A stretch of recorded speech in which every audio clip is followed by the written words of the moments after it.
Se você diagnosticar errado, você mata o doente. Nós estamos diagnosticando que falta técnico no Brasil. A gente precisa melhorar mesmo. E que falta jogador no Brasil. E o que falta é dirigente na CBF.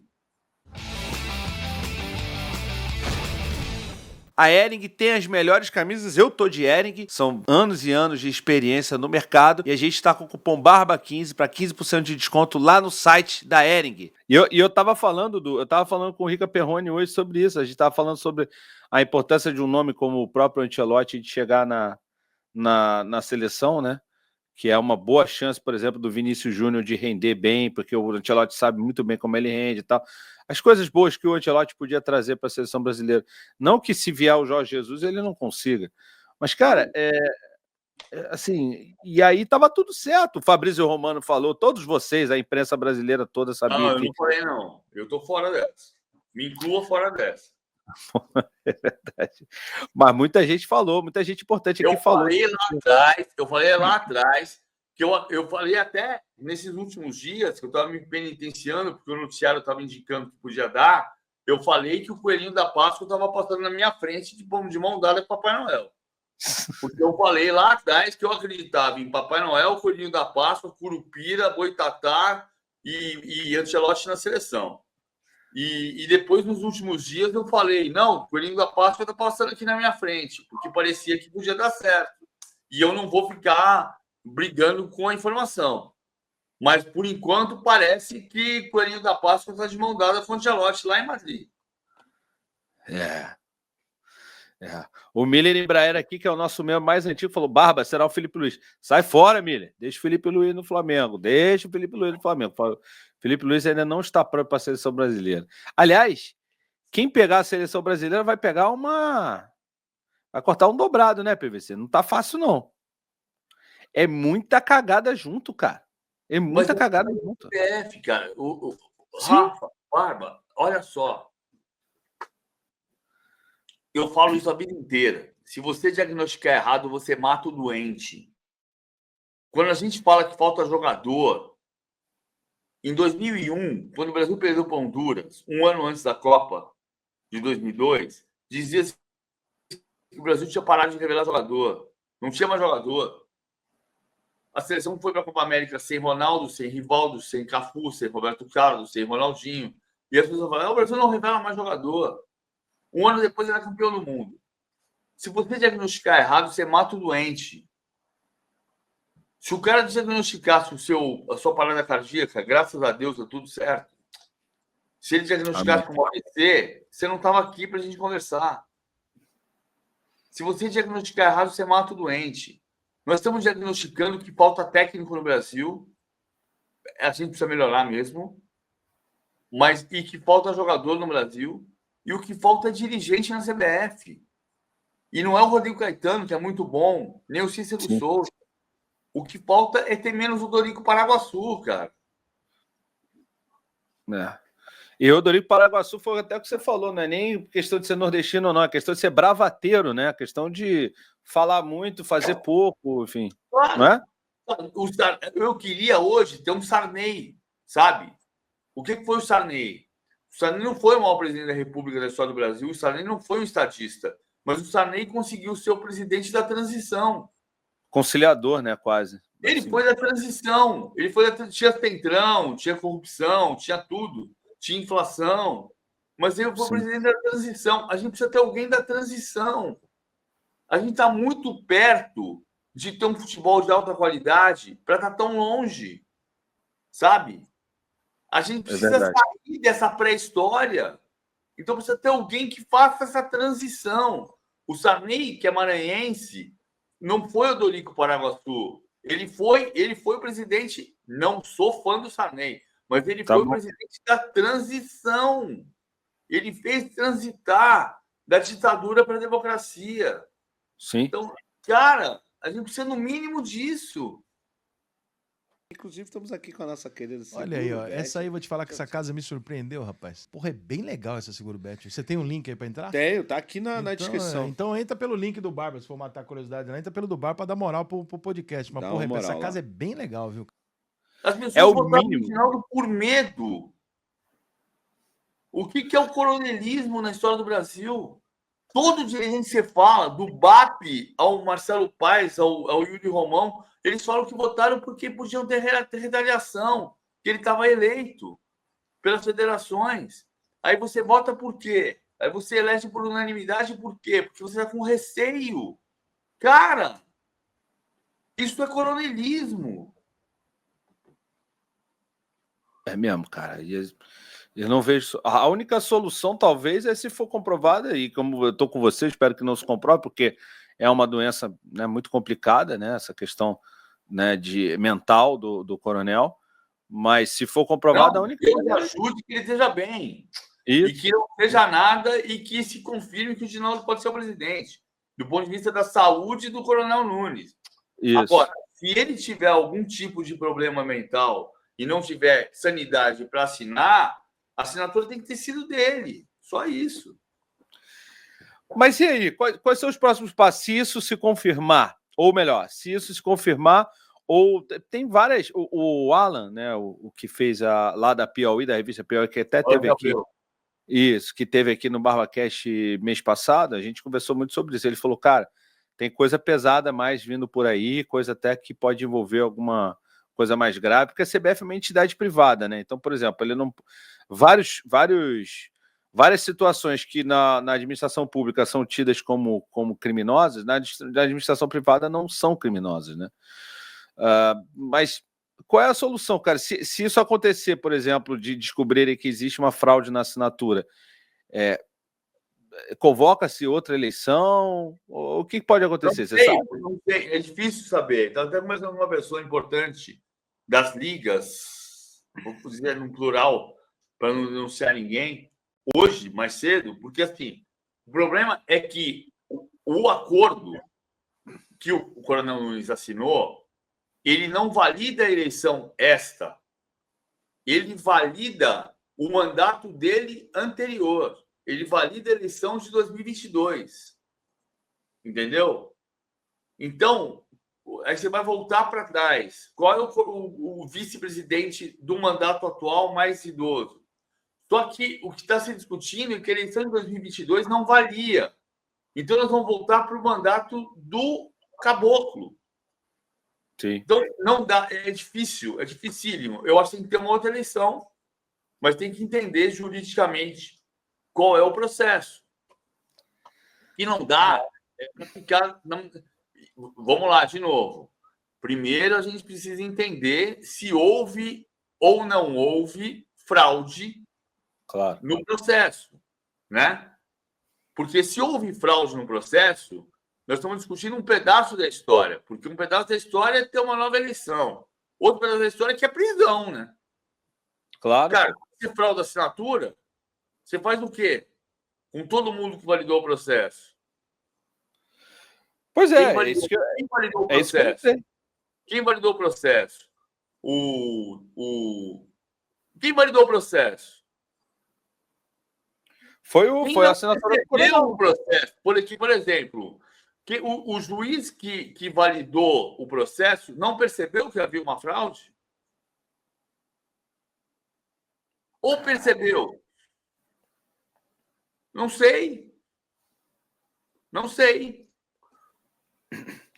Eu acho que esse é o maior problema, PVC. A gente não sabe de nada, né, cara? A gente não sabe de nada. Fica ali tudo Eles ficam tudo conversando ali nos corredores bastidores. É uma vergonha internacional. É uma vergonha internacional. Cara, é uma vergonha. Eu acabei de gravar para a Espanha. O cara da Espanha está me perguntando, mas o que foi que aconteceu? Não, a CBF queria que o Real Madrid pagasse a multa do Ancelotti. Cara, é uma loucura. É uma vergonha internacional. A gente parece que a gente está na República. Eu não vou nem falar o nome de um país, porque eu posso humilhar um país que existe. A gente está na República das Bananescas. Cara, que é isso?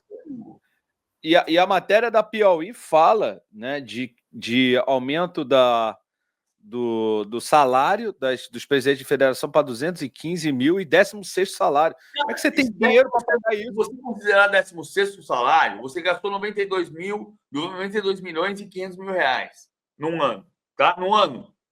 Se você não considerar 16º salário, considerar só 13º, você gastou 75 milhões de reais. E você recusou um projeto de tentativa de melhoria da arbitragem de 60 milhões de reais. Certo?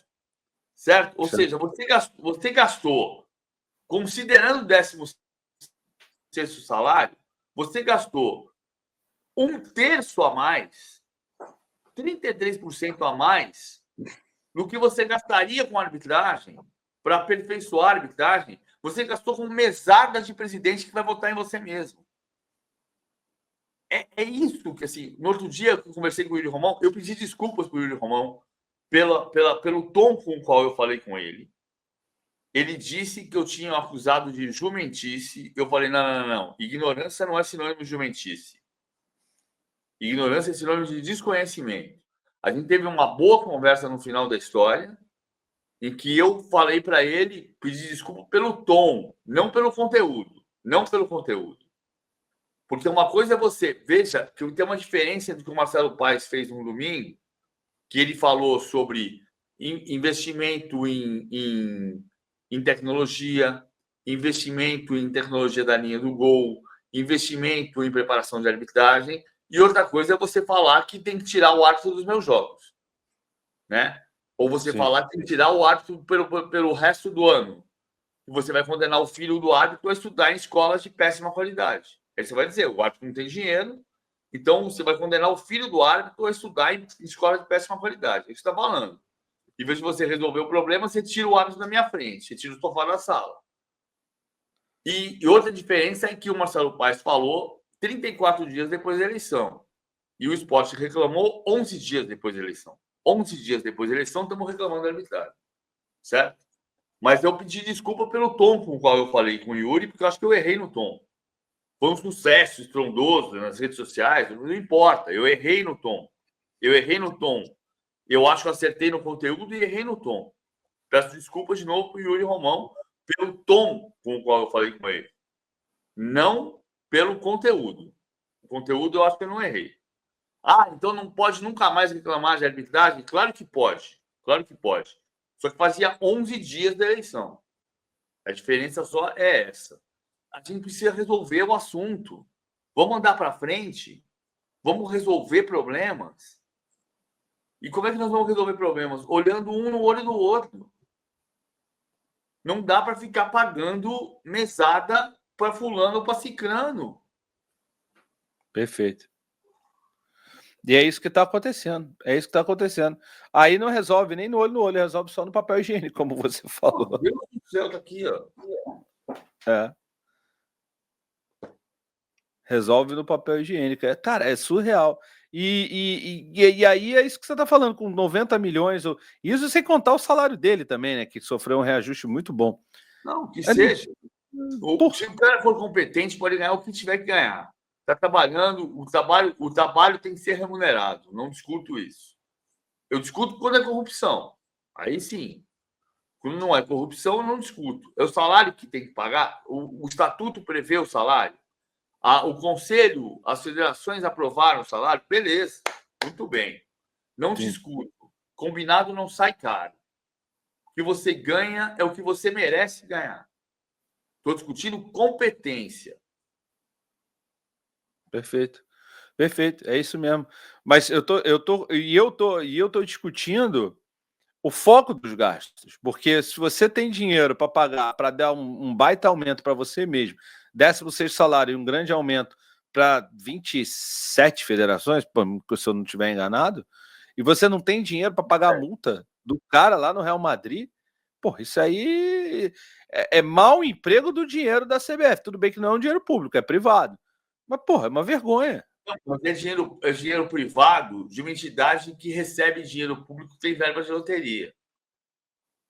Então, assim, a gente vai discutir o que é dinheiro público e, de qualquer maneira, é uma entidade privada de caráter público. A CBF, por que a camisa vermelha não é boa? Por quê? Porque ela representa, quem olha a seleção brasileira, torce pelo Brasil. Aí, ela aí. Você não torce pela CBF. Você torce pelo Brasil. Sim. Certo?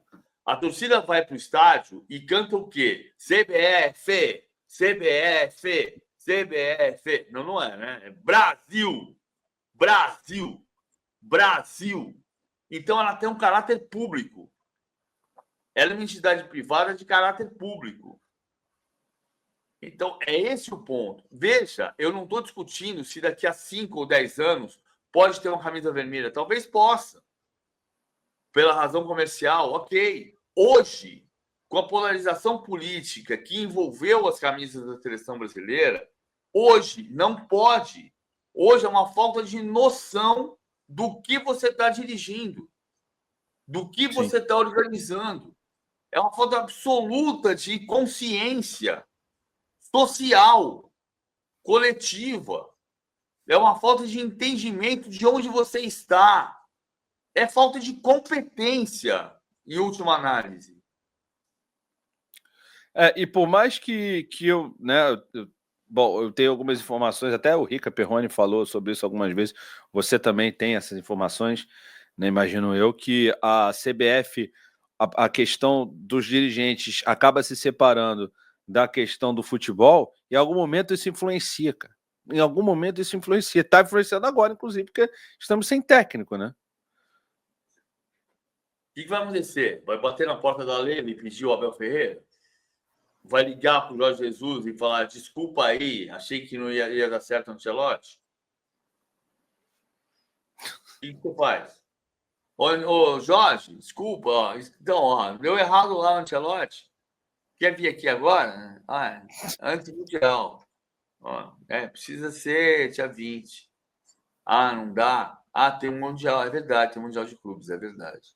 Você não consegue pedir para o Al-Hilal pagar sua multa e você vir trabalhar comigo aqui? Não? Entendi. Mas o Jorge nunca é capaz de topar, porque ele adora, ele quer trabalhar no Brasil. Mas você disse outro dia que você queria trabalhar no Brasil na Copa do Mundo. Disse, compromisso, entendi. Verdade, Caralho, cara. Não tem muito jeito mesmo, é verdade. Vou tentar quem? Vou tentar sei lá, o Ramon Menezes. Obrigado, Ramon. Desculpa, Ramon. Eu falei o nome aleatoriamente. Ramon Menezes merece todo o respeito. Sim, mas ele é o técnico do Sub-20, não é? Campeão sul-americano Sub-20. Sim. É uma linha de raciocínio. Não, o Juan vai fazer a convocação. Caralho.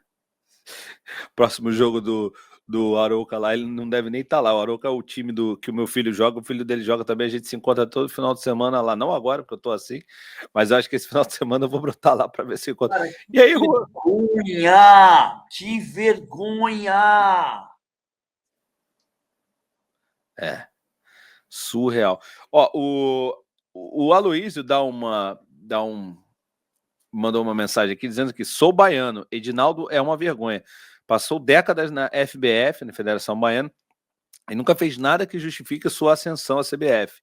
Ele só envergonha os baianos e nordestinos. Não, envergonha o Brasil nesse momento. Envergonha a Bahia, envergonha Salvador, envergonha a Vitória da Conquista, envergonha o Brasil. Eu sou brasileiro, eu sou da Bahia. Meu tio mora em Feira de Santana. Não é esse o ponto, não. Não se trata disso. Não se trata do lugar. Nós somos do Brasil. Nós somos todos do Brasil. É isso. E a vergonha é brasileira para o mundo, né? Esse aqui não é só aqui, não. É brasileiro. Monopolizamos essa conversa. Deu mais uns 10 minutos que depois eu tenho que buscar a minha mulher.